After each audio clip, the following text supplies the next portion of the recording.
In seguito alle notevoli pressioni fatte dal Movimento Indipendenza Veneta, la Giunta regionale del Veneto ha finalmente aperto il conto corrente per finanziare il referendum per l'indipendenza, come previsto dalla legge 16/2014, approvata dal Consiglio regionale del Veneto il 12 giugno 2014. Vale la pena ricordare che il quesito referendario verrà posto in questi termini: vuoi che il Veneto diventi una repubblica indipendente e sovrana? Sì?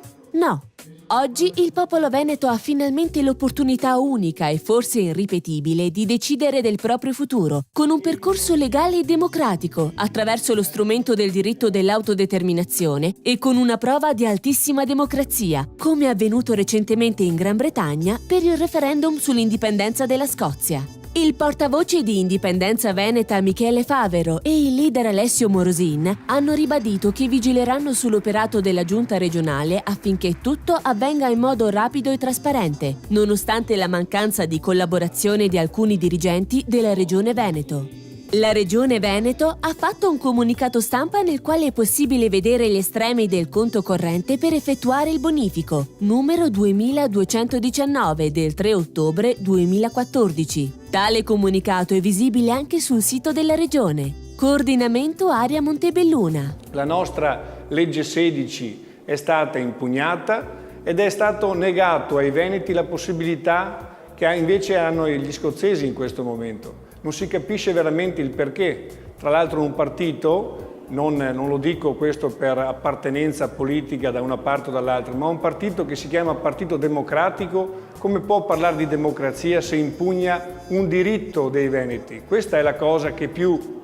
ci fa male come popolo, il fatto che non si possa esercitare un diritto a pieno titolo. Che cosa vuol dire autodeterminarsi? Vuol dire esercitare un diritto che è un diritto che viene prima della Costituzione, un diritto sovracostituzionale, un diritto quindi di fonte superiore che si trova nell'ambito delle norme internazionali, consuetudinarie o pattizie.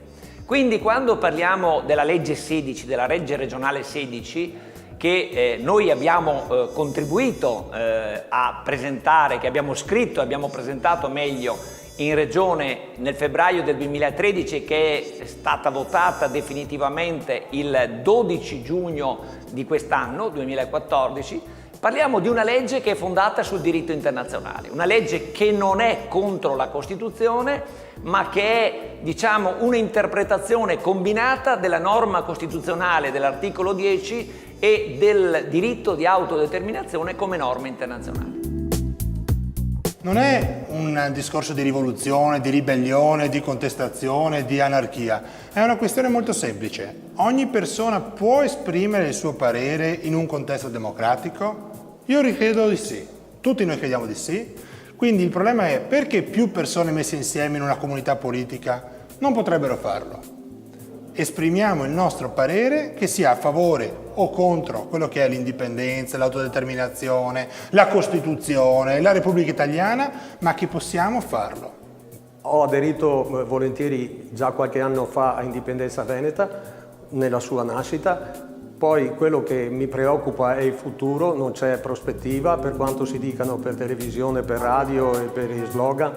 A noi non ci gira, non ci quadra, siamo preoccupati. Qui le cose non cambiano, peggiorano di giorno in giorno, non ce la facciamo più, per cui o ci sono dei provvedimenti e noi andiamo all'indipendenza o contrariamente finiremo male tutti quanti. Stiamo già male e finiremo peggio.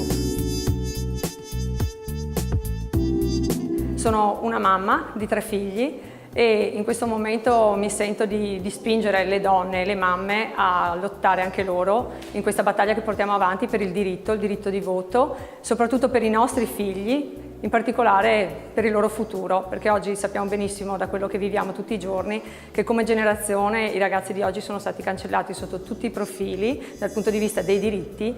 Addirittura siamo costretti ad investire in loro anche nello studio per poi vederli andare via e quindi abbiamo questa esportazione di cervelli poi ad uso di altri stati e non più a casa loro.